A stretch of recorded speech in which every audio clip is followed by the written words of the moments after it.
এখানে শুভ কিছু বলতে চাইছো? এখানে এই যে যা হচ্ছে ভালো লাগছে, ওরা থাকলে আরো ভালো লাগতো। তোমার কোনো বক্তব্য? শুনতে পারলো না কেউ? একটু ভালো করে বলো। ভালো লাগছে তোমাদের? আমার তো ভালো লাগছে। কাউকে মিস করছো তুমি এখানে? আর তোমার বউটাকে মিস করছো না? বউকে মিস করছো?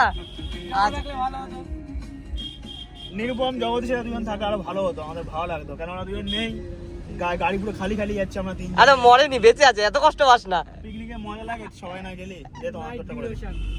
তোমার তুমি বলো এবার তোমার কেমন লাগছে? নির্বাম আমি আসা উচিত ছিল, মজা পেতি, এইটুখানি গ্যারান্টি দিয়ে বলতে পারি। ভাই আমাদেরকে বলতে পারতিস যাবো না। মজা হতো, ফুল টুস মজা, বিন্দাস মজা করছি। দেখো চিল গানটা সেই লাভ লাগবে। 11টা বেজে গেল, খোলা পাবো না কোনো মদের দোকান নিয়ে? এখানে মজা তোমার কোথায় আমি জানি না ভাই। এই গান মেরে যাবো এটা গ্রামে লাগা ভাই, এখানে আমাদের কোনো আয় নেই। এখানে খুব পাওয়া যায়, জানো তো? দেখতে হবে অন্যকে ফোন কর। এখানে পাওয়া যায় অনেক দূরে।